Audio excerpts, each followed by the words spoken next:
taon o 30 years ago, natatandaan ko po, I have attended one seminar, retreat, recollection ng isang Dominican priest na ang pangalan ay Father Enrico Gonzales. Tapos nung ako'y nasa seminaryo, naging professor ko siya sa metaphysics at epistemology. Ito yung mga subject na panggulat sa amin kasi ang hirap maintindihan, napakahirap na subject. And then nung nag-theology ako, siya pa rin yung professor namin sa preaching. Napakagaling kasing manalita. Kaya kung paano ako ngayon, dahil siguro sa kanya. No?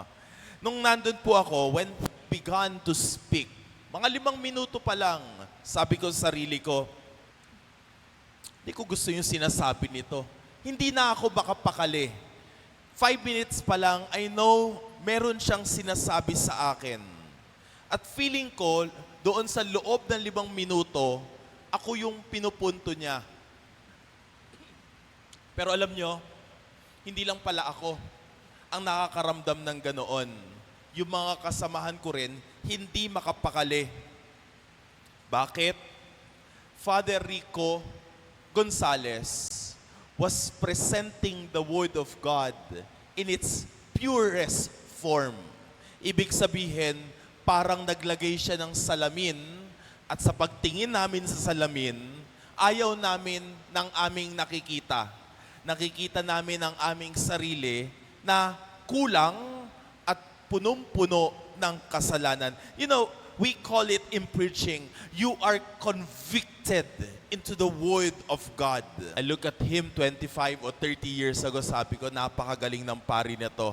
At saan nanggagaling ang kanyang?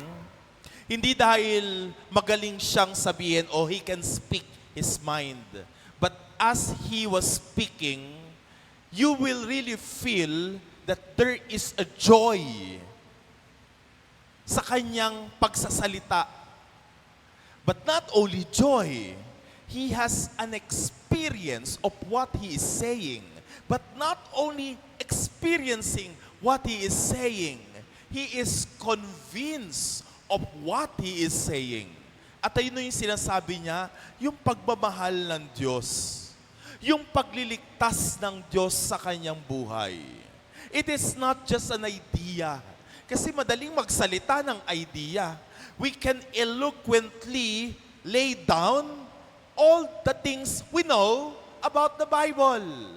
Meron nga tayo mga kakakilala, ang galing sa filosofiya, ang galing mamiloso po, kabisado ang Bible, pero are you convinced that what he is saying is applicable sa buhay? Totoo, magaling magmemorya, pero yun ba ang hinihiling ng Diyos sa atin? But ibahin natin si Father Enrico Gonzales. At certain point, tinanong niya yung mga taong nandoon. Siguro mahigit 100 kaming nandoon. Ang tanong niya, kayo ba mahal nyo ang Diyos? Tapos binago niya yung tanong, ay sorry, hindi pala mahal. Kayo ba, talagang mahal nyo ang Diyos? Talagang mahal nyo ang Diyos? Taasan ng kamay ang mga tao. Nung tinanong niya, taas ang kamay kung talagang mahal nyo ang Diyos. Pero binago niya ulit ang tanong.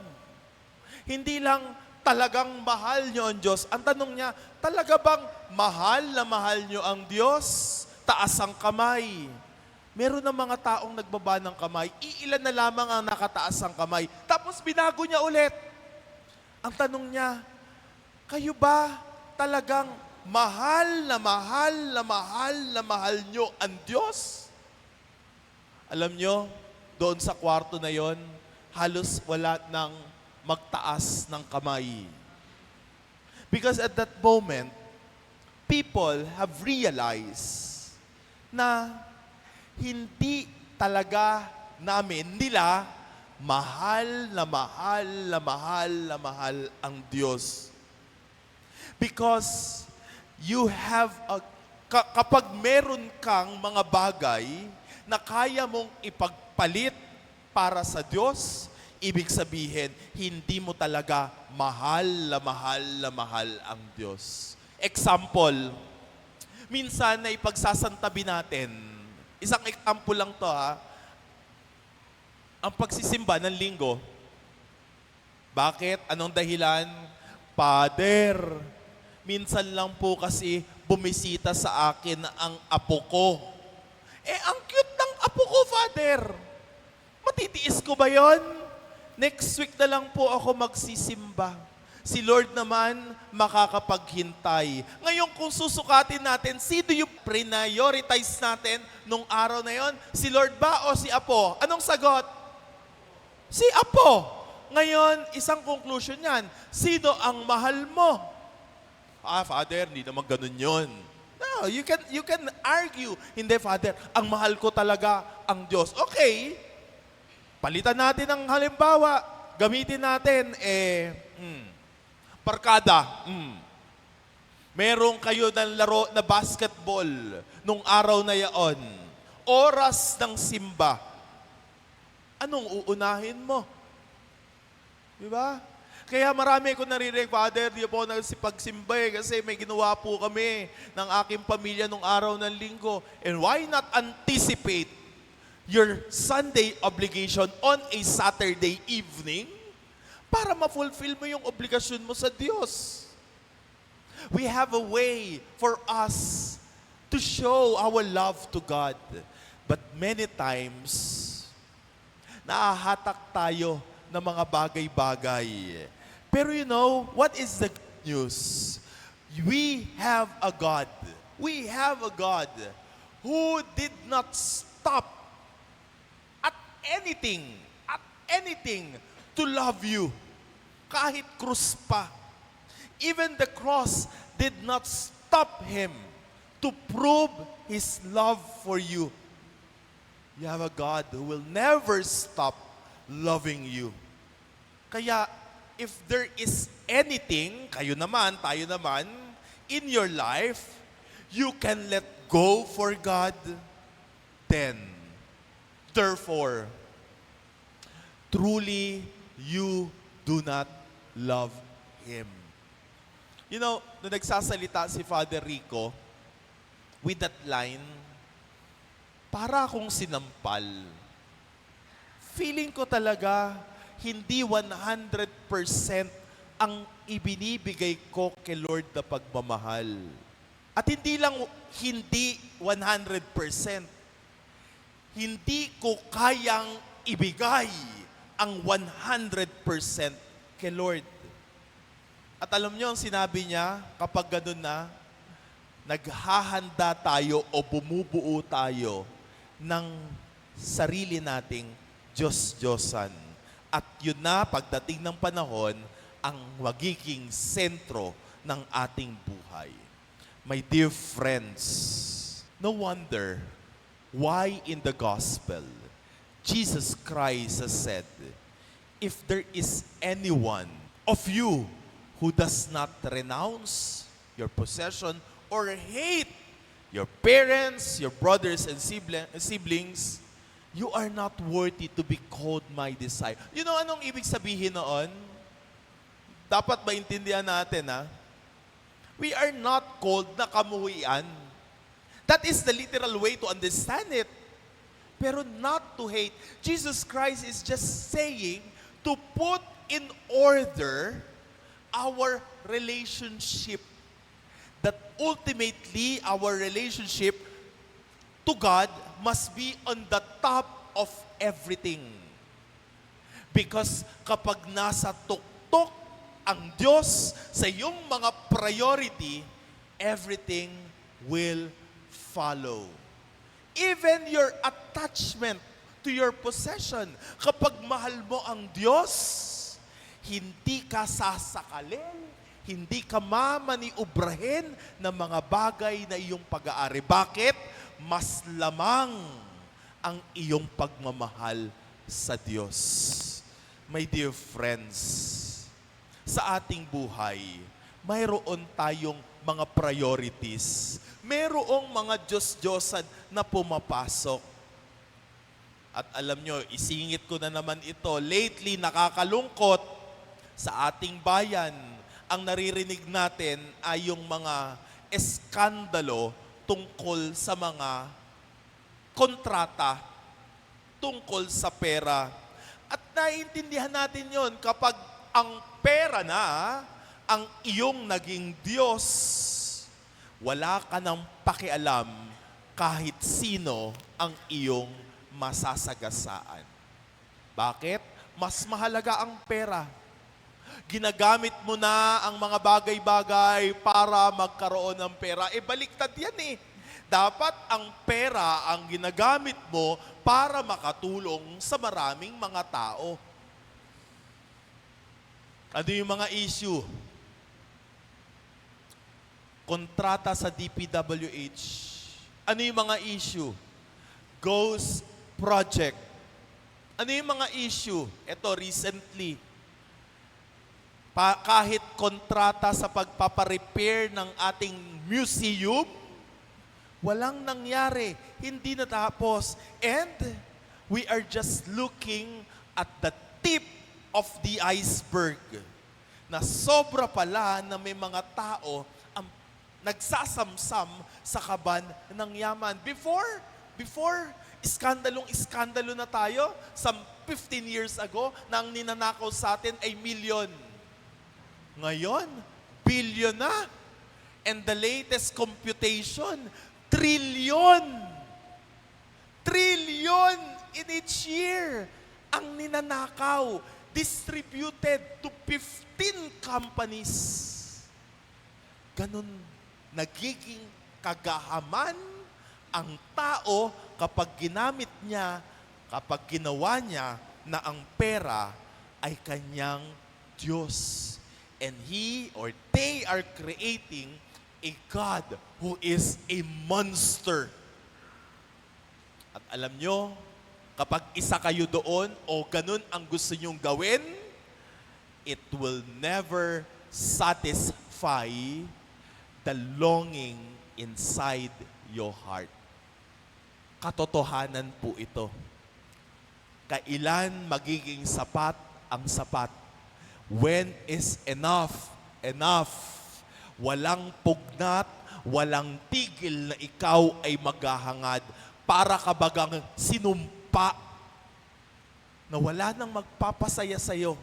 Kaya nga, last week, August 27, pinagdiwang natin si Saint Augustine. Siya ang isa sa pinakamagandang halimbawa ng isang tao na sinubukan ang lahat ng bagay tungkol sa mundo.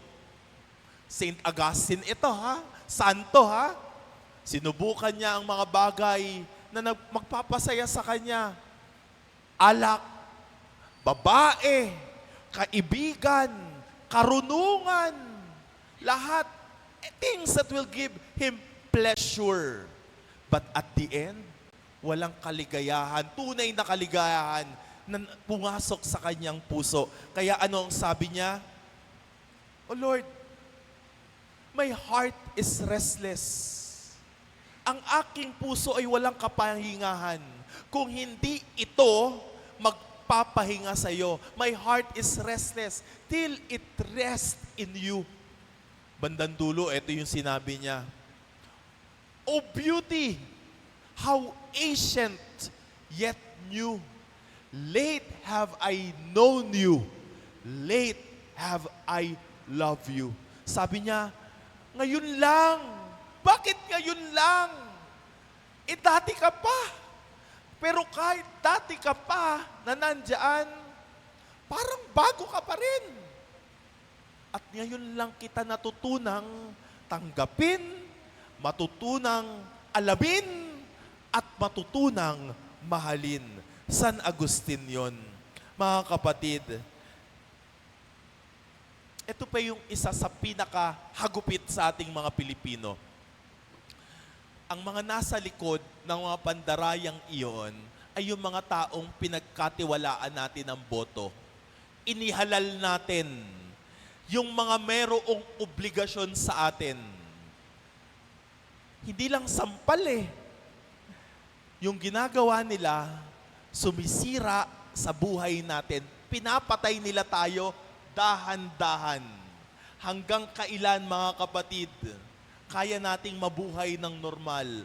Dahang-dahan, dumarating din yung mga hindi natin inaasahan na mga unos. Na sana tutulong sila sa atin, na mapigilan yon. Pero anong nangyayari? Dahil sa kanilang pagmamahal sa pera, sa kapangyarihan, sa yaman, sino ang naapektuhan? Tayo. Ikaw na naghihirap. Mga kapatid, hindi lamang ito parang nagrereklamo ako. Hindi. Gusto kong i-instill sa inyo. Gusto kong sabihin sa inyo at kinakailangan nating matandaan, kapag hindi maayos ang ating relasyon sa Diyos, kung hindi siya ang ating top priority, walang kabutihan na lalabas sa iyong kaibuturan. Dahil ang priority mo, sarili mo lang. Tama na. Nainis na kayo. I would like to end my homily with a good note para hindi naman kayong umuwi na galit sa mundo. Isang storya. It is a beautiful story of a baseball game.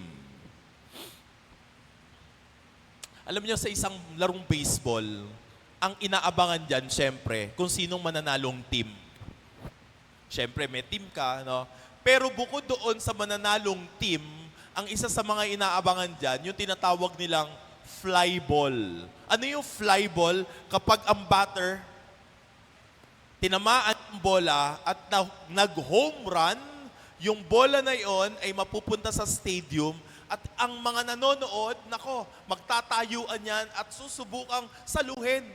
Dahil yung bola na yon magiging remembrance ng taong nandoon at it could create fortune one day. Nung nag-home run ng isang player, napadpad siya doon sa parte ng stadium na konti lang ang nakaupo. At tamang-tama, merong isang bata na mga tila 5 years old lamang. Napunta halos, siya ang pinakamalapit. At dahil maliit ang kanyang bias, sinubukan niya namang puntahan. Dahan-dahan nga lang ang kanyang pagpunta. At yung mga tao, pasugod na para makiagaw. Nakuha na ng kamera yun. Pero ang nakakalungkot, merong pang isang bata na mas malaki sa kanya, ang mas mabilis kumilos, ang nakakuha ng fly ball. No? Alam niyo po, yung bata na 5-year-old, balik sa kanyang upuan, mangyak-ngyak, no? Dahil sa panginayang na hindi niya nakuha yung fly ball, hanggang sa yung cameraman naman medyo pilyo, biglang itinutok doon sa bata na halos umiiyak. Nung nakita ng bata na siya yung nandoon sa malaking screen, ay ayun na, napahagulgol na yung bata at tinakpan niya na lamang ang kanyang mukha ng kanyang baseball cap. You know, ilang sandali, mga 3-4 seconds na nakafocus doon yung camera, merong dumating na isang bata. Yung bata na nakakuha ng bola. Alam niyo po kung anong ginawa ng batang nakakuha ng bola? Ibinigay niya doon sa batang umiiyak. Ibinigay niya. At yung bata tumalikod, bumalik sa upuan niya, at lahat ng tao doon sa stadium nakakita ng isang bata na sobrang bait, sobrang mapagbigay. Kaya habang bumabalik siya sa kanyang upuan, lahat ng tao nag-high five sa kanya. That boy, because of his generosity, has become an instant hero of that time. A model of goodness. Na totoo, mahalaga yung fly ball. It could be the most important item of his life. Pero ready siyang ibigay ito. Ready siyang hayaan ito. Alam niyo kung ano nangyari? Before mag-end yung game, yung administrator ng laro na yaon has decided, because they were so struck of that boy, they have decided to give him not a fly ball, but a ball significantly important Kasi pinapirmahan sa lahat ng player na naglaro doon. You know, my dear brothers and sisters, if you prioritize God, goodness will naturally come out of you. Natural yan, because goodness will beget goodness. Wala kang magagawa. Bakit? Ang Diyos ang iyong priority. Let us never forget, my dear brothers and sisters, when God comes into our heart, you place God at the center of your life, He will be there. He will not just be there once. No, He will reign there. He will conquer your life, and your life will become godly. Amen.